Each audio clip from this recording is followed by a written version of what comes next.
Okay, migrants sent to Martha's Vineyard have filed a lawsuit against Ron DeSantis. You guys already know the drama.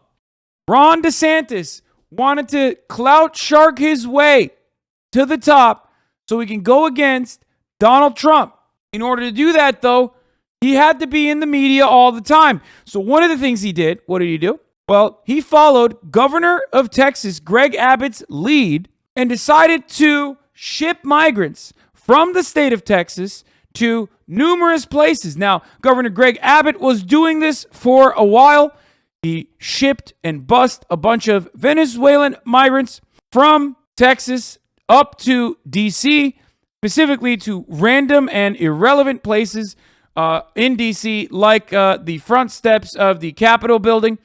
This was, of course, done voluntarily. However, it was done to make a political statement.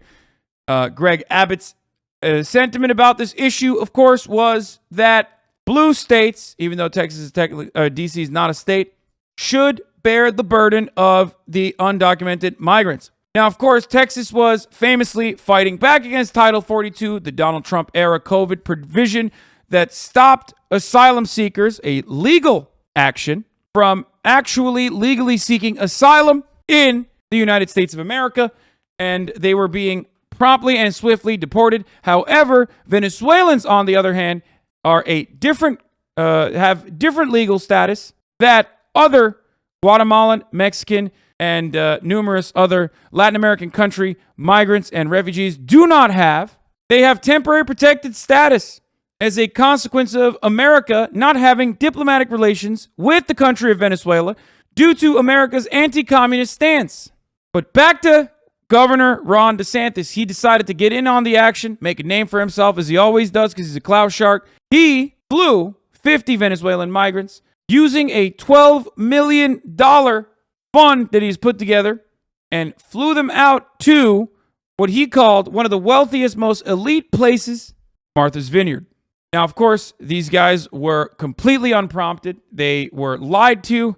And for that reason, Ron DeSantis is now in a little bit of trouble. There was a Texas sheriff that actually had some words. He said that he was going to bring up a criminal lawsuit against Ron DeSantis. The migrants that were duped, who did not speak English, were also now filing a lawsuit against DeSantis himself. Let's take a look. Nobody can deny that there's a crisis. This morning, Florida's Republican Governor Ron DeSantis facing backlash for his decision to fly 48 Venezuelan migrants to Martha's Vineyard last week. Attorneys representing some of those migrants filing a lawsuit late Tuesday against DeSantis and other Florida officials, accusing them of a premeditated, fraudulent, and illegal scheme to transport them to the island. The suit, which is seeking class action status in Massachusetts, says the migrants were lured with incentives like McDonald's gift certificates and free hotel stays, and were promised jobs, housing, and educational opportunities if they boarded planes to other states. DeSantis maintains the flights were voluntary and that migrants signed a consent form shared overnight by his office, who responded to the lawsuit writing, "Florida's program gave them a fresh start in a sanctuary state, and these individuals opted to take advantage of chartered flights to Massachusetts." If 50 was a burden on one of the richest places in our country, what about all these other communities that have been overrun with hundreds or thousands? The lawsuit. Now, of course, one of the interesting parts about this story is that Florida has a gigantic Venezuelan population. People that have sought asylum in the past have moved from Venezuela to Florida. So the idea that Ron DeSantis is using these 50 Venezuelans as a political tool makes it additionally and might end up backfiring on him. Here's the sheriff that also wanted to charge Ron DeSantis criminally. The suit comes 2 days after a Texas sheriff announced a criminal investigation into the flights, which originated in his state. Sheriff Javier Salazar, a Democrat, says the migrants were lured with false promises of work and assistance. Massachusetts Republican Governor Charlie Baker says he supports the sheriff's investigation, but is also urging the Biden administration and Congress to enact sweeping immigration and border security reform. I'd like to see the feds create an immigration policy that people can understand and people can enforce and people can abide by. We don't have that. Homeland Security reports illegal border crossings have hit a record high, totaling more than 2 million in the last 11 months. And on Tuesday, there were unconfirmed rumors a plane carrying migrants was heading to President Biden's home state of Delaware. The White House said it was coordinating with state officials to prepare. Volunteer groups stood by to help. Reporters and camera crews staked out airports, but the plane and the migrants never arrived, landing at New Jersey's Teterboro Airport, appearing not to have any passengers on board. Hoda. All right, Emily Aketa for us there in D.C. Emily, on that story. Thank you. There it is. Ron DeSantis' methods are backfiring, but here he is gaining momentum and going on Fox News and trying to use this as an opportunity to get more political clout. County in Texas is also investigating Ron DeSantis. They are accusing him of, quote, leaving migrants to fend for themselves in Martha's Vineyard. Here to respond, Florida Governor Ron DeSantis.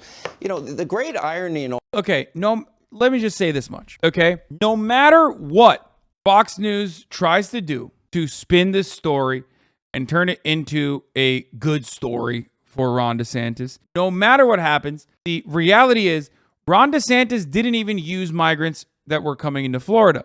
He literally went in and interfered. He interfered with Texan affairs. He saw Greg Abbott doing something and thought, this is my opportunity to shine. That's what's really weird about it, too. Now, obviously, the White House had a horrible take on this matter as well, for the record. The White House, instead of using this as an opportunity to dunk on DeSantis, say, hey, that we have these wonderful communities that can take care of them, also wanted to dunk on, I don't know, communism? That's a little weird. Let's take a look at what our wonderful press secretary had to say about why these Venezuelan migrants are coming into the United States of America. These people are fleeing communism, as we have said, as you heard DHS say as well. Falling authoritarian regimes in Venezuela, Nicaragua, and Cuba are causing a new migration challenge across the Western Hemisphere. Let's remember, these folks are fleeing communism. When you think about Venezuela, what's going on in Venezuela, when you think about what's going on in Nicaragua, when you think about what's going on in Cuba, they are fleeing political persecution only to be used as a political pawn by the Florida governor. They are using people who are leaving a communist countries as a political stunt. So the way that we see it is alerting Fox News and not city or state officials about a plan to abandon children fleeing communism on the side of the street is not. We get it. Fleeing communism. They're fleeing communism. They're fleeing communism. They're fleeing communism. They're fleeing communism. Holy Not burden sharing. That is not the definition that we see of burden sharing. It is a cruel. How about the real blacklisting here? Okay. The idea that like these are nations that are somehow impacted by communism and not America completely destroying, blackballing them and making them not even participate in the international marketplace. It's insane. These are all countries that have been sanctioned.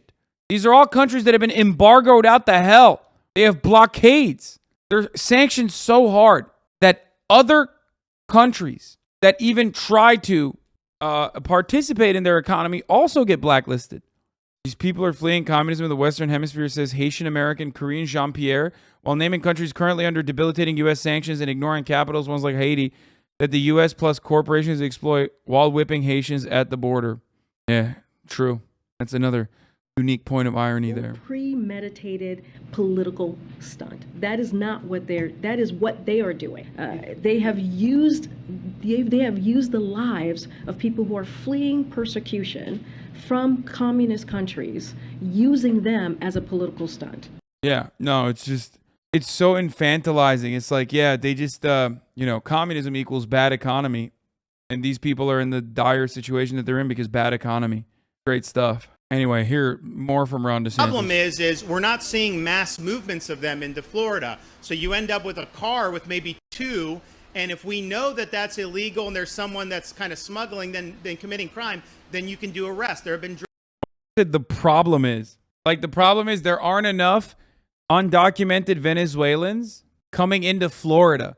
So is it a problem or is it not a problem? Like, what the